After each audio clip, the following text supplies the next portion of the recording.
Magandang araw sa inyo. Welcome sa Magical Stocks Channel, kung saan stress-free ang trading.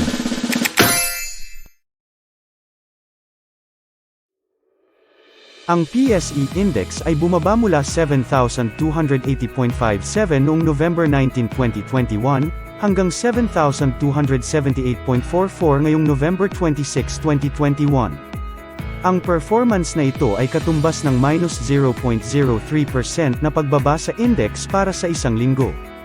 Ang aming magical stocks ay tumaas naman mula 740.92k pesos hanggang 743.24k pesos, katumbas ng 0.31% na pagtaas sa aming investment. Sa kabuuan, ang kinita ng aming investment ay tumaas mula 140.1k pesos hanggang 142.43k pesos. I-update namin ang 4 na batches ng magical stocks kasama ang conclusion ng ating November 2020 experiment. Bago tayo magpatuloy sa ating update at kung interesado kang mag-invest gamit ang aming magical stocks o nais lamang na i-check ang pagiging epektibo ng aming sistema, mangyaring i-like ang channel na ito, mag-subscribe at pindutin ang notification button upang mapanatili kang updated kada linggo. Tinapos namin ang November 2020 experimental magical stocks na may 3.34% gain at maliit na advantage laban sa market ng 0.11%. Sa ganitong performance, ang value ng aming 150,131.00 pesos ay katumbas lamang ng 155,147.00 pesos. Mas mataas pa sana ang gain nito kung sinunod namin ang selling strategy. Narito ang history ng aming mga stock at ang posibleng upside.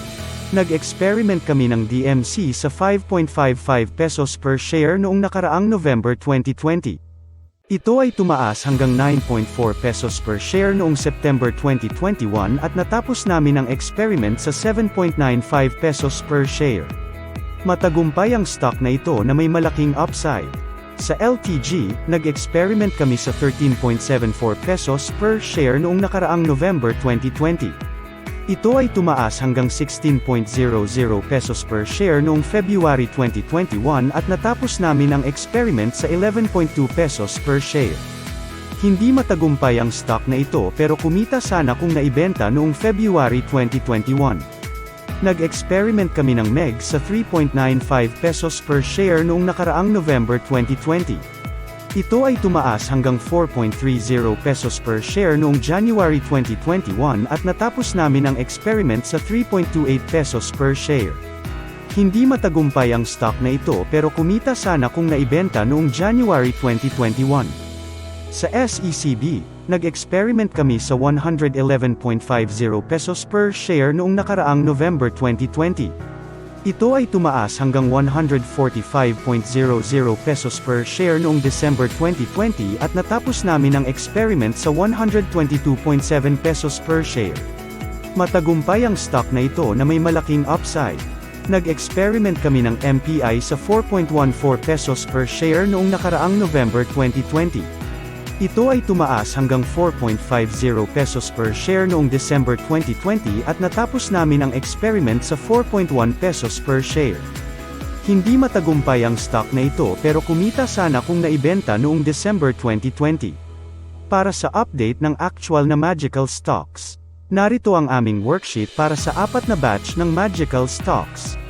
Ang top performer ay LTG na tumutubo ng 7.65%, habang ang list performer ay Glow na natatalo ng minus 6.34%. Wala pa tayong signal ng sell para sa bawat isa sa mga magical stocks. Ang unang batch ay nasa taas ng market na may gap na 10.4% ngayong November 26, 2021 na nanggaling sa 11.42% noong November 19, 2021. Ang pangalawang batch ay nasa taas ng market na may gap na 27.01% ngayong November 26, 2021 na nanggaling sa 26.16% noong November 19, 2021. Ang pangatlong batch ay nasa taas ng market na may gap na 0.3% ngayong November 26, 2021 na nanggaling sa 0.67% noong November 19, 2021. Ang pang-apat na batch ay nasa taas ng market na may gap na 8.16% ngayong November 26, 2021 na nanggaling sa 6.7% noong November 19, 2021. Sa summary ng aming investment, ang unang batch ng Magical Stocks ay tumutubo ng 32.97% na nanggaling sa 34.03%. Ang pangalawang batch ay tumutubo ng 28.05% na nanggaling sa 27.24%. Ang pangatlong batch ay tumutubo ng 13.76% na nanggaling sa 14.16%. Ang pang-apat na batch ay tumutubo ng 13.43% na nanggaling sa 12.01%. Sa pangkalahatan, sa aming investment na 600.82k pesos, ang kasalukuyang halaga nito ay 743.24k pesos, na katumbas ng 23.7% na nagmula sa 23.32%. Mayroon kaming tumutubo na unang batch, tumutubo na pangalawang batch, tumutubo na pangatlong batch, at tumutubo na pang-apat na batch. Iyan lang po para sa update ng ating mga magical stocks ngayong linggo. Salamat sa panunood.